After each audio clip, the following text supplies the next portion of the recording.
I posted a quote the other day from a book of mine, and that book is Man's Search for Meaning. And in that book, Viktor Frankl really talks about what he went through during the Holocaust and how he was really able to sort of transcend his personal experience.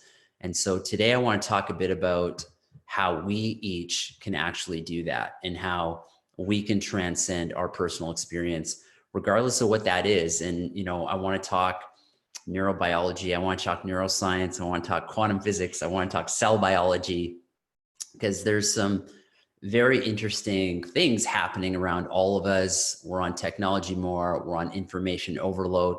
And last week I spent a lot of time talking about fear, talking about fight or flight. And of course, that's an important part of our perception system. It's an important part of what we're focused on. It's an important part of what we're feeling and experiencing. And today I want to unpack a few things. And specifically, I had a very, very profound question. And I'm going to read that question now. And throughout today, I'm going to refer to that question. And as always, towards the end of the call, I'm going to lead you through a process, through a meditation to develop more coherence, heart coherence. So just know, if I'm boring you with some of the stuff that I'm talking about, we will eventually get to the end. And for those of you listening to the recording, thanks for listening to the recording, whether it's days, hours, whatever, minutes from now, there will be that meditation towards the end of this call. So that question was a profound question, and it's really what sparked some of the ideas for tonight's call. And it was, how do you transform concern for those that have been laid off into something positive? So that's really real. Like, people are laid off and they genuinely have concerns of all the things going on in their life. For some, this panic is so rooted in losing stability of work and income. So yeah, like, the rug is being pulled out from a lot of people. And I'm in that boat too. The rug is being pulled out for me too, in terms of my day-to-day and how I've been living my life for, almost 2 decades now. And so how come some people are really challenged and others are thriving and others are in between? So we're going to dive into some concepts. But before I do that, I want to go back to reading Viktor Frankl's quote that really sparked this conversation for me and what I wanted to share to all of you. His quote was, in Man's Search for Meaning, "Don't aim at success. The more you aim at success, the more you make it a target, the more you're going to miss it. For success, like happiness, cannot be pursued." Wow, that's profound. So I'm effectively telling you, he's effectively telling us that we can't pursue happiness, we can't pursue success. And that is 100% aligned with universal laws and universal principles in how we think and how we co-create and how we act with the field. So this is what I want to share. The second that you have an idea like happiness or success in your mind, and you want to pursue that happiness or success, what happens is deep within us, we start to create this vibrational link to something I call attachment. The second that we attach to something in our outer world to achieve something in our inner ecology, physiology, and biology, that outcome, that attachment actually gets pushed further from us. It continues to elude us. This is interesting. Why does that make sense? I always draw that spectrum for people where I say, we're all made up of about 100 trillion cells. If all those cells are firing on all these cylinders, those cells are in that place of homeostasis. Those cells are in this place of wholeness. We are whole beings.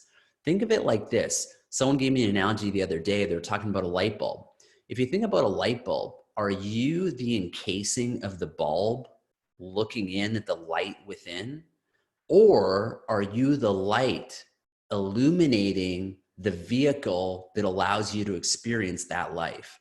Like, this thing called mind and body is your vehicle. It's not who you are. We are electrical beings, we're spiritual beings having a physical, mental, emotional experience called life. If we're trying to have our vehicle experience something, that's not going to occur by attaching to something outside of us. What we have to do is we have to cultivate who I am within myself. And who I am is we are light beings. We are energy, we are electricity, we are life force that illuminates our cells, our tissues, our organ systems. And that life force, by illuminating and cultivating and nurturing, giving power to this vehicle, this mind and body, we get the gift of experiencing this thing called life. The challenge is this mind and body begins to take control. Last week, I spoke about when we have certain thoughts, feelings, and emotions, and we synchronize those thoughts and feelings to memorized emotions, all of a sudden, stimulus from the outside allows our vehicle to experience a certain feeling and emotional state without actually going anywhere from a sense perception. And then that feeling dictates what we think about. I call this the hamster wheel in the head. And that hamster wheel is turning, right to the point we're completely oblivious to what's actually occurring in the universe. So I want to address this question. How do we transform concern for those that have been laid off into something that's actually positive? How do we detach from the outcome, like happiness and success that Viktor Frankl talked about, and cultivate something else?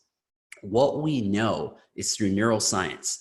Our perception system, our nervous system, is nothing more than this sense organ that's receiving input from the outside.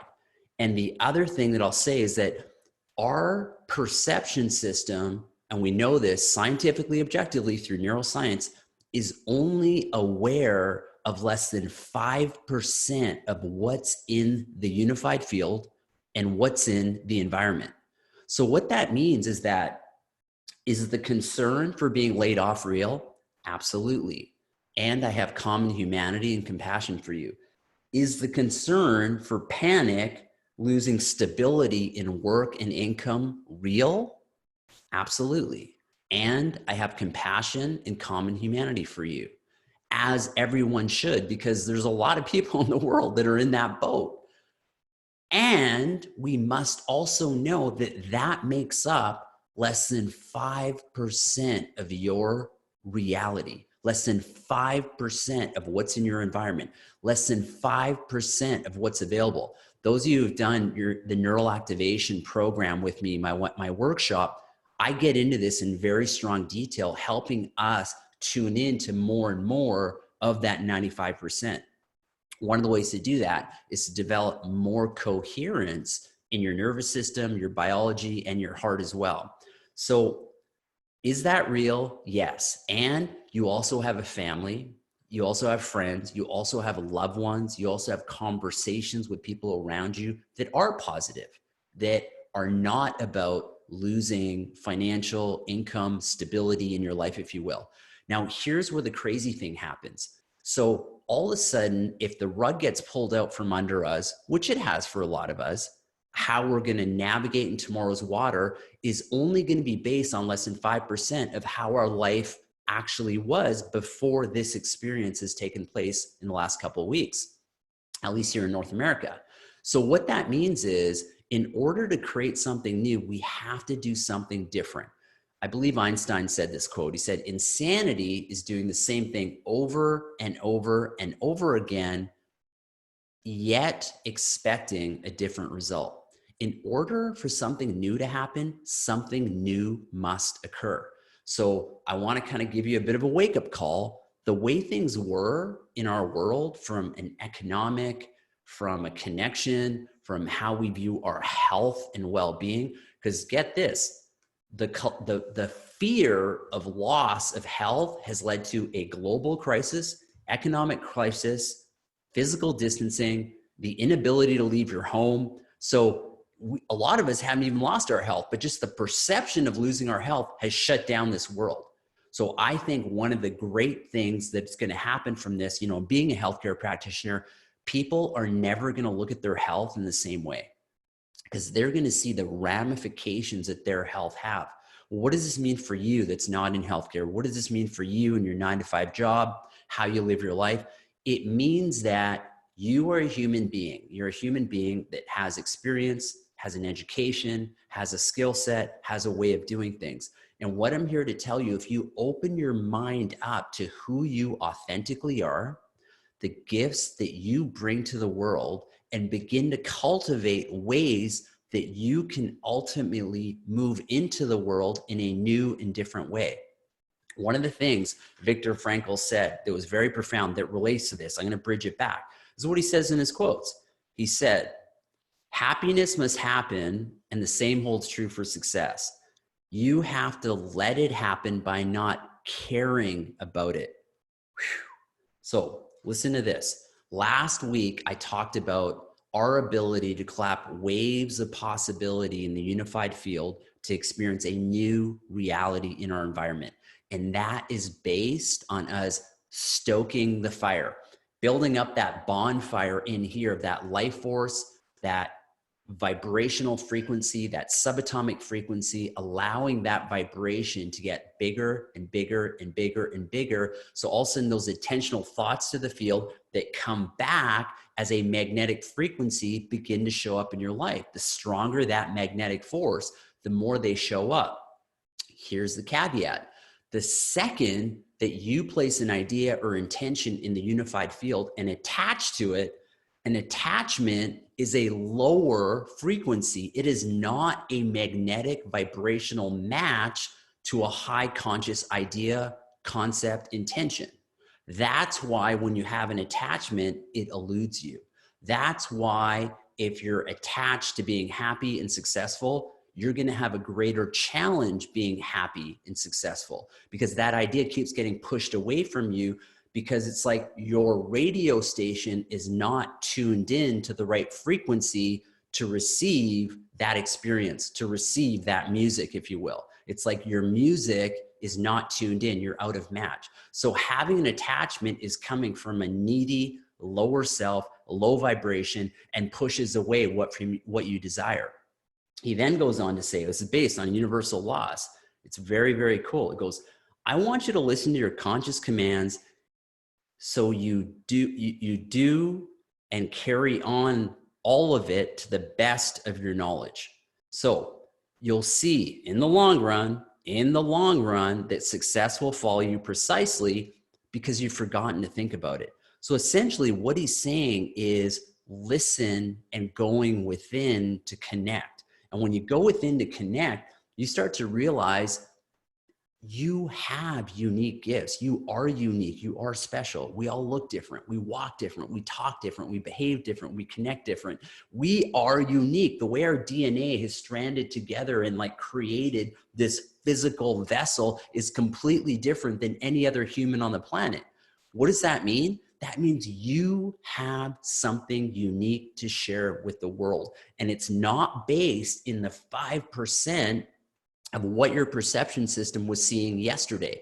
If you attach to that there, all of a sudden, you're not going to be able to create, cultivate, and stoke that bonfire within yourself to create something new.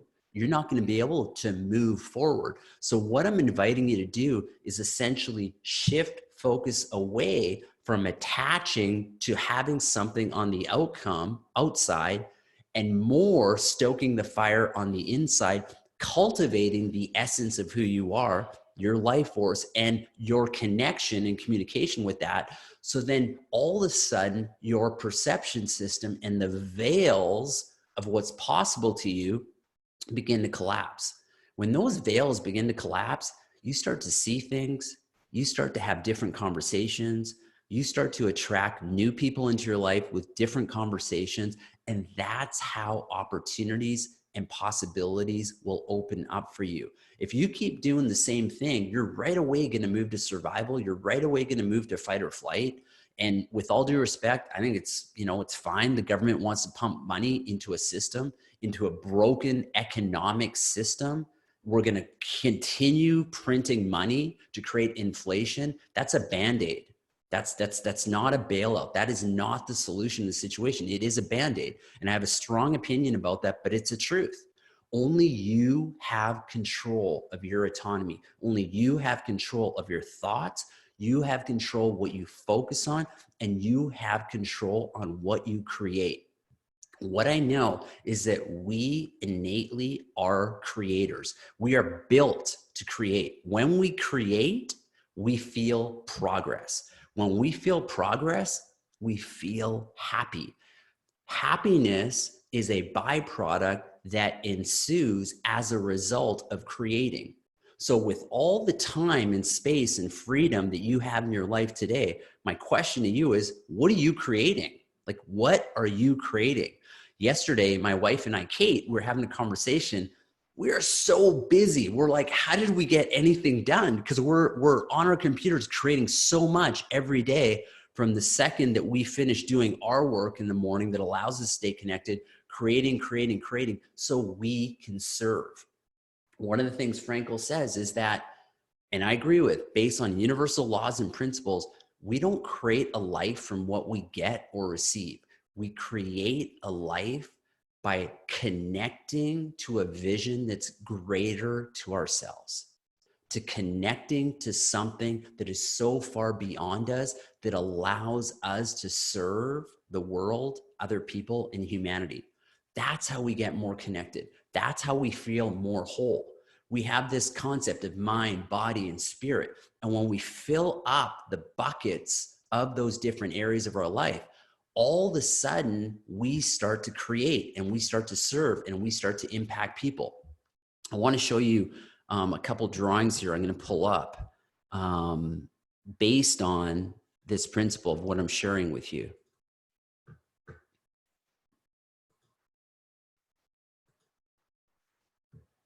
Give me one sec here. Okay, let's pull this guy up first.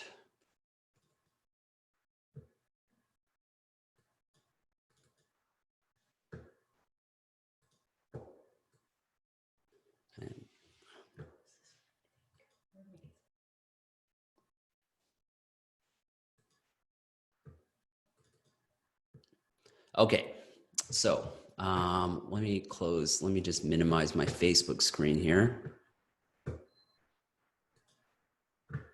And then right away you can see this. So I want you to look at this diagram. So this diagram is from my book. So you can talk about our nerve systems. Think of your nervous system kind of like your perceptual lens.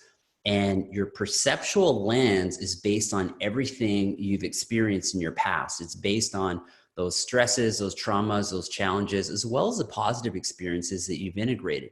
And for you, that creates your paradigm. So that's your reality. But know that your paradigm is only based on 5% of what your nervous system, your perception system, has actually experienced. Based on that paradigm, you have certain belief systems. You believe things are black or white, red or blue. Obviously, in your world, your values and how you live, what you do in your job, you have certain beliefs about them. And then based on those beliefs, you ruminate certain thoughts every single day about those belief system. And then those thoughts eventually lead to memorized feelings and emotions. And based on those emotions, you take action from that place. It's like if someone says to you, like, here's a neural pattern that says, my daughter is learning math. Well, math happened to be one of my best subjects in school. So I tell her, you know what? You got the math brain, because I loved math growing up. She's like, really? I didn't know that. I go, yeah, I'm really, really good at math. So the chances are you're really going to be good at math as well. That leads to a paradigm in my 7-year-old. And that paradigm leads to beliefs. And her beliefs are, wow, I'm probably going to be good at math too. And then all of a sudden those thoughts of being good at math because her dad's good at math starts to happen. And then she starts to feel certain emotions every time we put, addition or subtraction in front of her, which motivates her in terms of taking action, which leads to behavior to want to do more math because she's cultivating all these positive emotions in how she feels, which leads to more emotions and then ultimately new experience, which is, hey, what do you want to do? I want to do some math because math is now fun for her. Let me flip the switch on that. Let's turn this around. You got a neurological pattern that says, you know what? I was really bad at math growing up. And my mom, she was really bad at math. In fact, I had a tutor and I just royally sucked at math. And then all of a sudden, my 7-year-old's like, oh, really? Paradigm, belief, math seems really, really hard. And that leads to certain thoughts like, oh my goodness, every time I see numbers, I've now stoked a certain vibrational frequency in her that leads to emotions. And then all of a sudden those emotions are like, I don't want to do math. I can't do that. But you can see how that reality is a fragment of what's available to her in the unified field in the universe. And as a result, she has certain behaviors, more emotions, and new experience, which is avoid math at all costs, graduates from high school. I'm not taking math. I'm going to stay away from sciences. So you can see, and I talked about it on our last call last week, how by the time we hit our late 20s, early 30s, we're simply running all of these autonomic programs based within us unless we can hit the stop button and then delete and then hit play on a new verse and a new song. So let me stop that share for a sec. I'll put that back down. What's the difference between paradigm and belief? So let's pop into another screen that I want to share. I had a question here, and that question was the difference between a paradigm and a belief. So a paradigm is your worldview, and a belief is how you fit into that worldview. So you can have a belief that a paradigm that people are super friendly in the world. And then that belief is, I'm going to go speak to lots of people because I know they want to talk to me because people are inherently good and super friendly. So paradigms lead to beliefs. Paradigms are kind of like the larger vision of what you think of your environment. Beliefs are how you actually operate there. So I'm going to share another screen here with you all. Okay, so here we see, again, this is from my book, Beyond Body, Beyond Mind. And that's actually kind of funny. I was like, a little while ago, I was like, man, the title of my book is Beyond Body, Beyond Mind. How do you get beyond your body, beyond your mind? How do you connect with the environment unified field to remember a future that hasn't occurred yet? So, when I wrote my book back in, almost, I won't say a decade ago, I think it came out in 2012. So it's like, this has been my gig for a long time, even years leading up to that. So almost 2 decades. So this is what I have to say about every single person on the planet, infinite experience. There is an infinite field of opportunities and experiences available to every single person out there. I can focus on the rug being pulled from under my feet, which is instability, no job, no income, or I could tune in to something different. Is that a reality? Yes. And there's about 99.9% of other realities that are available to us in this moment. This is how it works. I have an infinity sign here. In quantum physics, this is called the full quantum state, okay? So what that means is that every single experience that happens in life, depending on your perception of reality, when you get attuned to one side of the equation, you're either going to see that experience as positive perceptions, as this infinity sign shows to the right, or you're going to perceive it as negative perceptions. Here's the interesting thing. Everything in life just is. Everything in life just is. Because when you shift from a place of awareness or consciousness, you can actually take a step back. You can take a 30,000 foot view, and all of a sudden, when you develop coherence within your system, your awareness system expands, your consciousness expands, and you're no longer pulled into the emotional roller coaster, to the duality of life. All of a sudden, you don't see it as positive.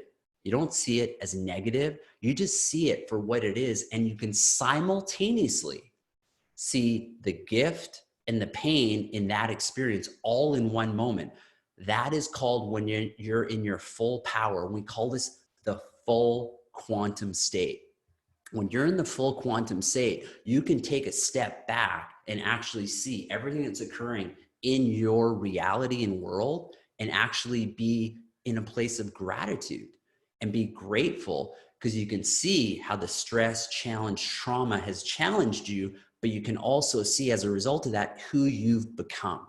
And see, when we're in it, we can't see the full quantum state. And I know right now, with everything that's going on in the world, we're all in it.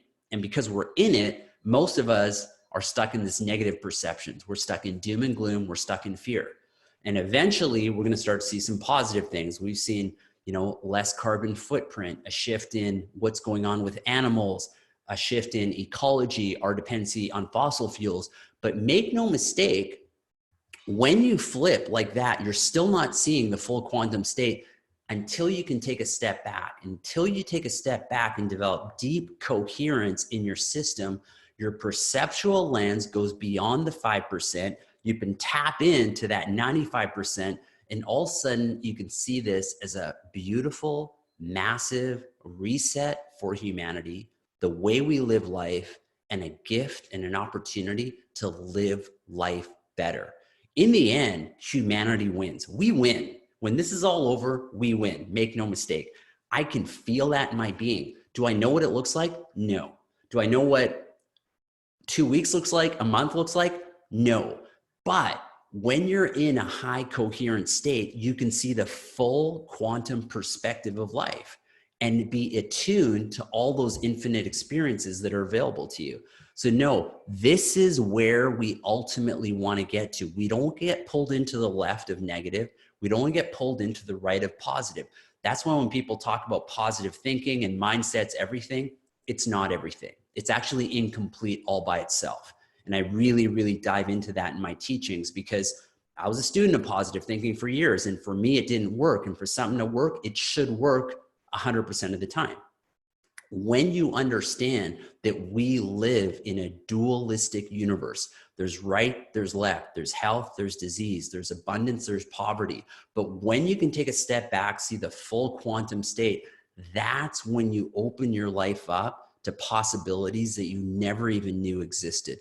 That is when you tune in, develop coherence, begin creating for the sake of serving, that's way beyond your finite happiness, your finite success, and you start to tap into universal consciousness, universal happiness, universal success, humanity's success, and it's so much bigger than you. That's when you ensue happiness and success. You don't pursue it. It is a byproduct of becoming the essence of who you are and why you were put in this world. And all of us are different. For some of you, that's developing writings. For others, that's art. For others, that's helping the elderly. For others, that's being an athlete. For others, that's running a business. For others, it's being a great assistant to their colleagues, employers, employees, whatever it is. We each do that in our own unique and special way. It's about finding the gift, the pleasure, and what it means. I'll give you a real world example. I'll stop sharing the screen here. I'll give you a real world example. I once worked with somebody who for a living used to clean hotel rooms. So they were a housekeeper. And they were adamant that their job had no purpose. And I said, well, that's really interesting, because she said that every single day she would go to work, the rooms at the hotels were totally messy, and she'd go in there, she'd clean up people's garbage and mess, and then leave that room only to walk into another room. And she pretty much did that day in, day out, year after year, decade after decade. And I said, okay, that is one perceptual lens of your life experience and how you're living life. Can I offer you a new perceptual lens? How about those people that walk into that hotel room, that walk into that vacation place for their vacation, and they come in and see how clean, how neat, how beautiful the space is.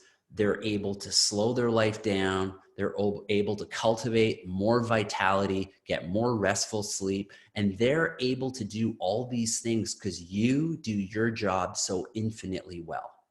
And you know, she just took a step back and said to me like, wow, like I never ever thought of it that way. When I was in university, I used to work for a municipality, and in that municipality, I used to pick up garbage and recycling. So that's what I did 2 summers while I was a university student in my early 20s. So I was a garbage man and recycling man. And I realized while I was a garbage man that being a garbage man and recycling man is essentially one of the most important jobs on the planet. Why is that? Well, think about what happens after a garbage strike, after a week, 2 weeks, a month. You got rats, you got infestation, we've got disease going rampant. There are some major, major issues if our garbage and our recycling is not picked up. So it's like, that is a perceptual lens. And when we can start to shift that perceptual lens of our life, how we're showing up, and see all the little things that we do have meaning, and all the little things we do have purpose, and all the little things we do matter, and all those little things actually contribute to other people's lives. That's when we begin to cultivate that bonfire within ourselves. That's when we start to fill that cup of what I call spirit, of soul, of life force, the essence of who we are. And that starts to infuse into our mind. And when it infuses into our mind, we start to have different thoughts. And when it starts to infuse in our mind, it starts to infuse in our body and how our body feels, and the choices we make with our mind in terms of cultivating and nurturing this vessel called our body. We begin to exercise more. We begin to move our bodies. We begin to spend more time in nature. We begin to slow down the hamster wheel of our thoughts. We start to do things like meditate. I'm a huge advocate of meditation. I always say, if you're not meditating, there's my analogy for meditation. If pharmaceutical biotech companies could get the objectively, scientifically understood benefits of meditation into a bottle or pill, that would be their #1 selling product. They would not have a product that even comes close to the benefits of what meditation does. So if you're not meditating, you're still living in the 80s, and it's time to step into 2020, because it is one of the most powerful things that we can do. And it's always available to you. And it's available for every single person on the planet and costs nothing to do. Every single person can do it. So let me jump back, see if there's any more questions running here. Okay. Let's see here. Are there any more questions on Facebook there coming up?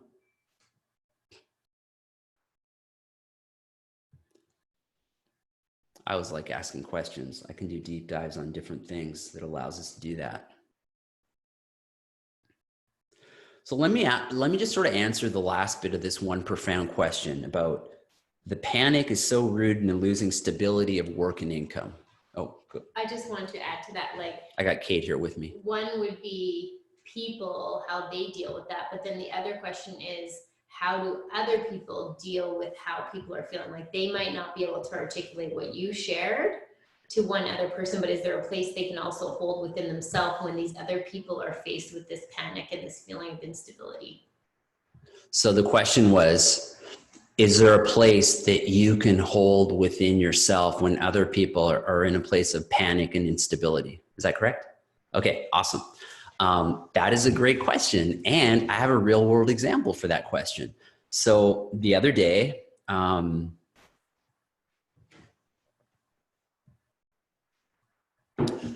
my daughter had an experience, and in that experience, she was really, really, really upset.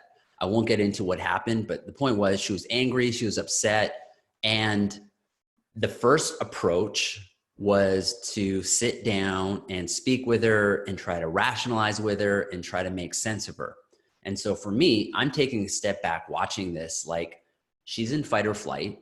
She's got cortisol and epinephrine and adrenaline pumping through her system. She can't think straight. So having a conversation with somebody that thinks you're getting chased by a pack of wolves from a biological perspective is a total waste of time. So this is, again, a big piece where I say, let's soften, some of our opinions to the strangers out there. Different with family, people close to you. If you want to, step into values and opinions, that's totally fine because you have a relationship and connection with them. This is also a time where it really, really brings up a lot of stuff within people. We can actually see the divides of line in terms of how we think, what our values are, what our belief systems are. So I always say to people during times like this is an important time to take in data, but not make any rash long-term decisions, especially because values and ideas might come out and have some common humanity for that friend, that spouse, that partner that might be in fight or flight, that just might be a little bit freaked out. And because they're a little bit freaked out, they're just not thinking as clearly as they could. So give them a chance to get out of that over the hours, days, and weeks before you start making rash decisions that affect your long-term life, if you will, with those people close to you. Why am I sharing this? I'm sharing this because the question was, what can you do within yourself to those people around you that are doing that? I know for a lot of you, I'm preaching to the choir and giving you a deeper understanding to what you already know. I know that. And we have to keep having this conversation because the conversation out there, it's all doom and gloom and it's all fear. And because it's all doom and gloom and fear, we have to keep our energy and our vitality and our electricity flowing so we don't get sucked into that vibrational frequency of consciousness. So in that example with my daughter, imagine her like the environment out there, someone scared, someone freaked out as she was. Literally, and I can do this with my 7-year-old daughter. I grabbed her, I put her in my lap, and I developed a very, very high level of heart coherence within myself. I closed my eyes. I began my breathing. I took my mind to a beautiful place. I took my heart to a place of love and gratitude. And all of a sudden, holding her close to me, her heart rhythm started to slow down. All of a sudden, I could feel her body move from high tension to low tension, starting to relax, and feel her nervous system move from alpha to beta to theta. I didn't say a word. About 4-5 minutes later, all of a sudden she went like, I'm gonna go play outside. And she was in a totally different mood. I didn't say a thing. You might be sitting there saying, well, I can't take so-and-so, hold them close to me, hug them, and, because that's inappropriate based on your relationship and dynamic with who they are. But what you can do is go to the place that I went to. You can go there within yourself. You can develop a high level of coherence within yourself. And as a result, energetically invite them to step into that field. How do you do that? I see it in my mind's eye. Remember, everything in the universe is created at least twice. First, we have a vision, an idea within our head. And then through a series of co-creation with the unified field, we may or may not see it manifest in physical form within our environment. So we have the opportunity to do that.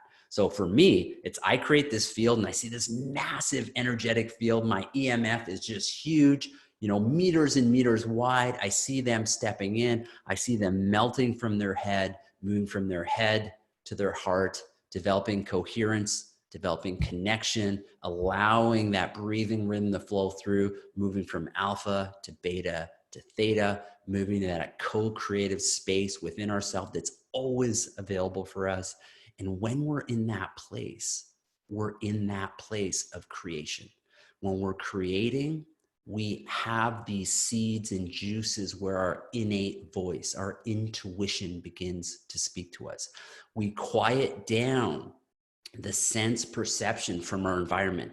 We stop letting that come into our nervous system. So we transcend what I call the negative side of pain or the positive side of pleasure. We transcend it and we just are. And when we are whole. And when we're more whole, we're more connected. When we're more connected, our thoughts no longer control us. The fear is no longer in control of my biology.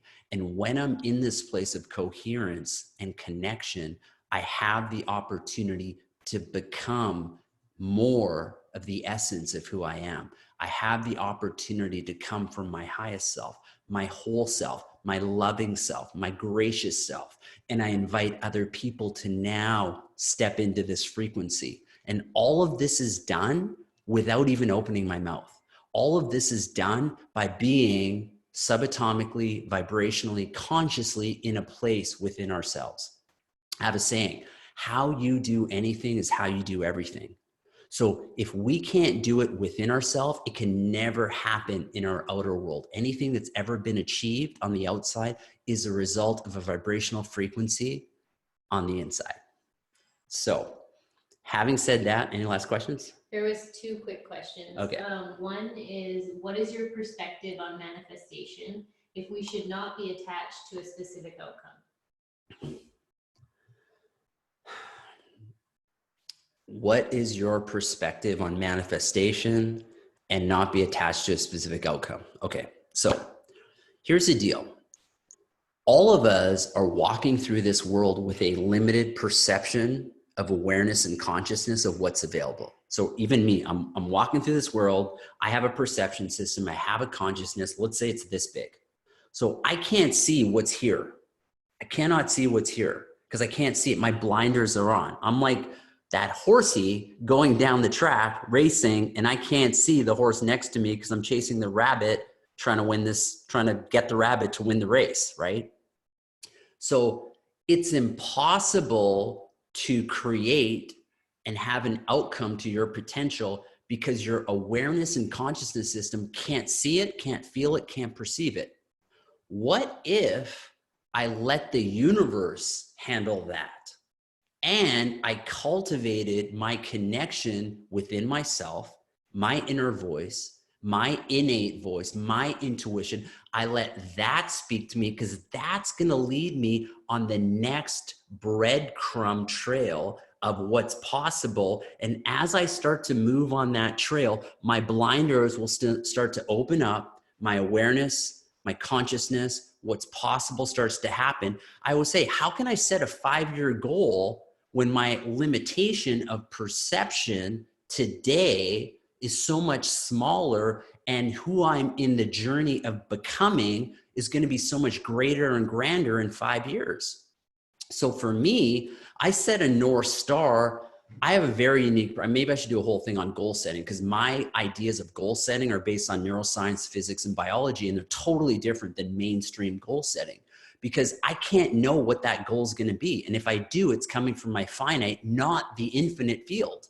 And the more I've tuned into the infinite field, not only have I been able to have amazing, beautiful things show up in my life, but they've been so far greater than what my finite mind can conceive. So that's my short version of it. I could do like a whole lecture and talk on that, but that's the gist of it.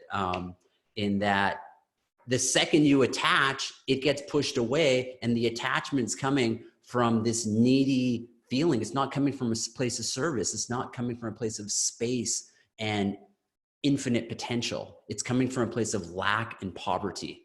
So it's keeping you locked in a lower level of consciousness. That's it? That's it. Beautiful. Okay, now we get to have some fun. So this is where we are all going to get ourselves in a comfortable position. And in that comfortable position, I'm going to have you seated, or I'm going to have you lying down, and we're just going to do a gentle process of heart coherence. We're going to do this for about 10, 15 minutes. And then in about 10, 15 minutes, I'm just going to kind of come out. And don't be worried if the call ends or not. Just stay in your little bubble. Stay in your space. You spend enough time up here. We're going to move from our head to our hearts, develop more coherence, develop more connections, and just allow yourself to bask in that place. Allow yourself to be connected, to be whole, whatever time it is in your time zone, and stay in that place. All right? Cool. Just give me one moment to get set up here.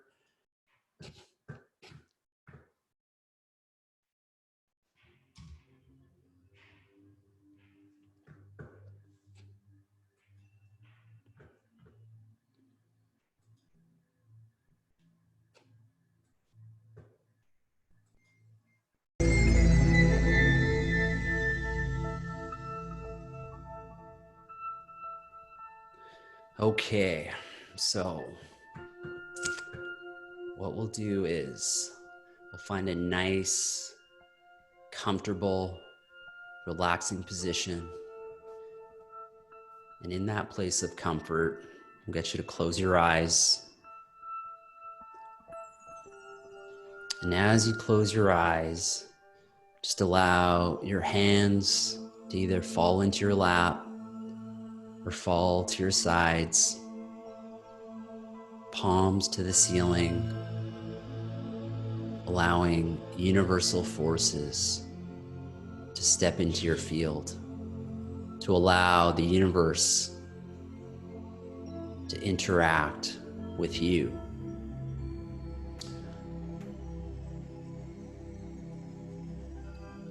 I want you to visualize the space around your head, space around your crown. And I want you to see any tension,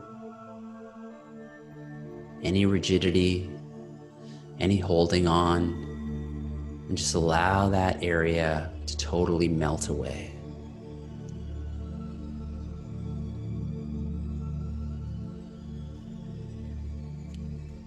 As you allow the top of your head, your forehead to relax, I want you to bring awareness to your nose. And in this meditation, we have an intent for our nose. We're going to allow our nose to be the source of inhalation. I want you to take 4 seconds inhaling, expanding through the lungs and the diaphragm, and exhaling through your mouth.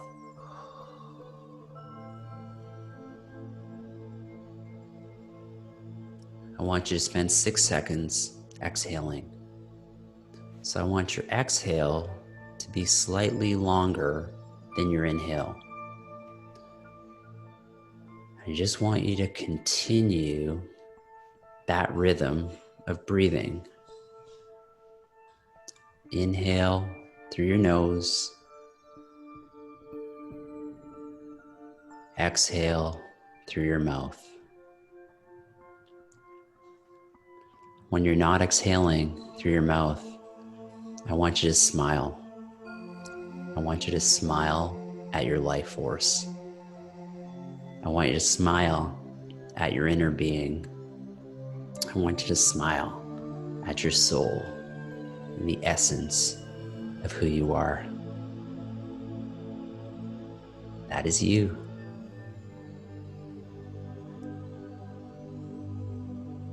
Giving an inner wave, allowing your diaphragm to expand into your tummy with each inhalation. Smile on your face, releasing any tension from your lower face, back of your head.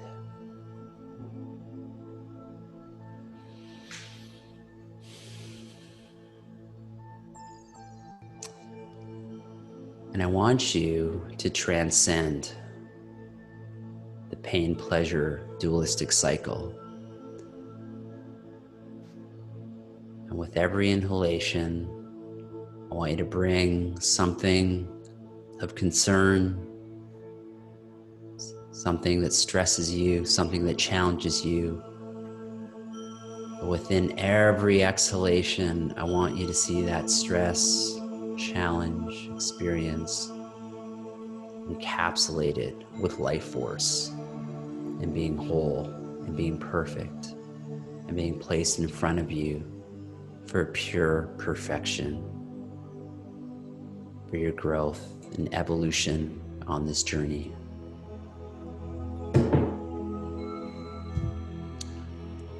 I want you to move your hands to your heart. First your left hand and then your right hand over top.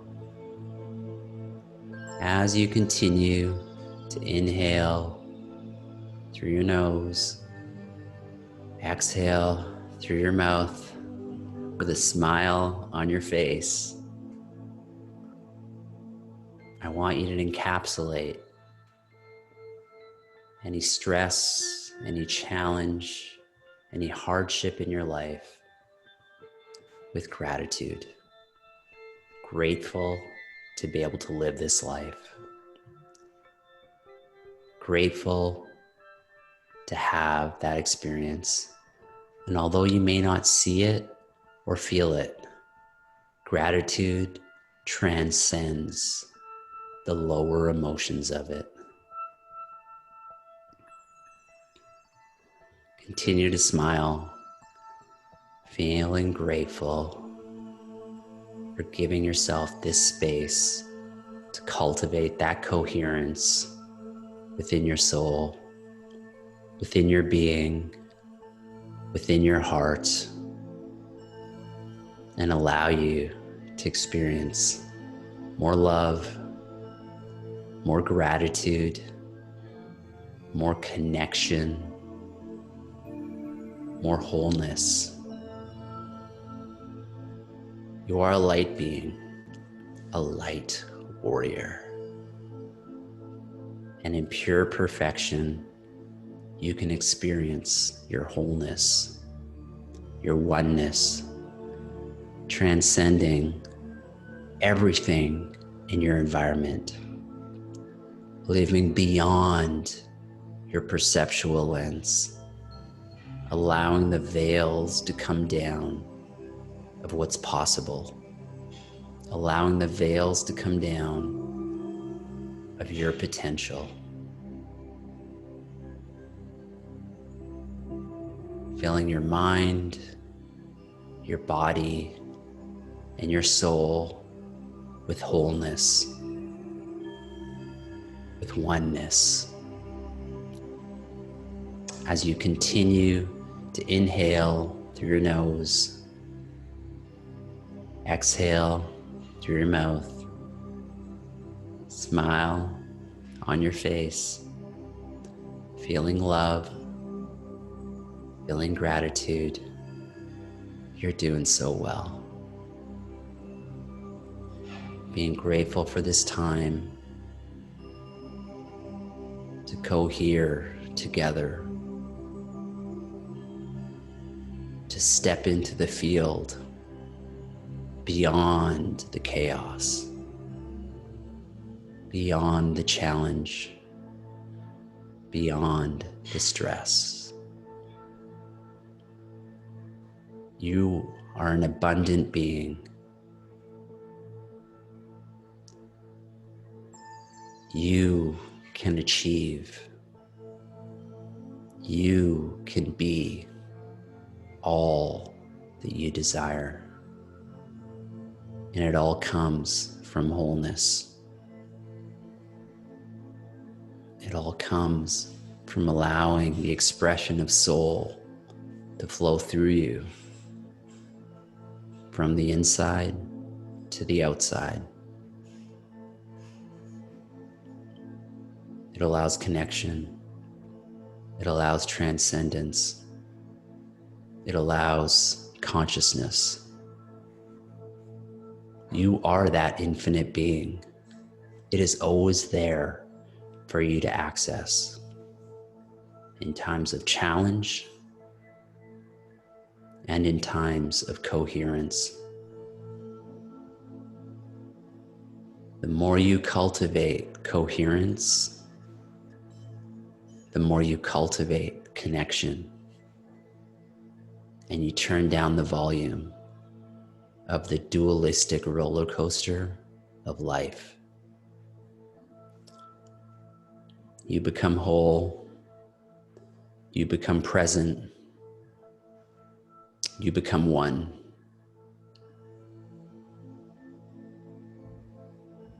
You become the greatest version of yourself, the version that can handle everything that life puts in front of you. And with that beautiful smile on your face, waving at your inner daimon, your inner soul, you can feel the state of wholeness and love and gratitude. And in this place of wholeness and gratitude,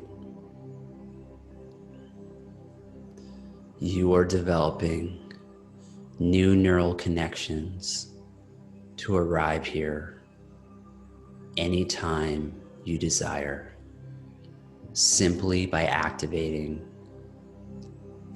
your breath,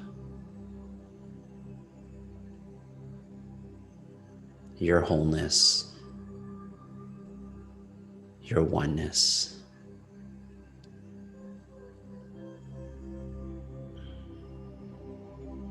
I invite you to be here and stay here and commune with your inner guide, commune with your soul,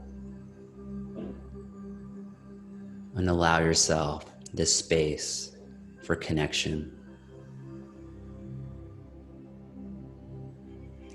I want to thank you for taking the time to be here, for giving yourself the space in this busy world and busy time.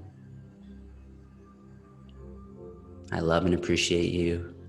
Thank you for being the change. And I look forward to connecting again soon.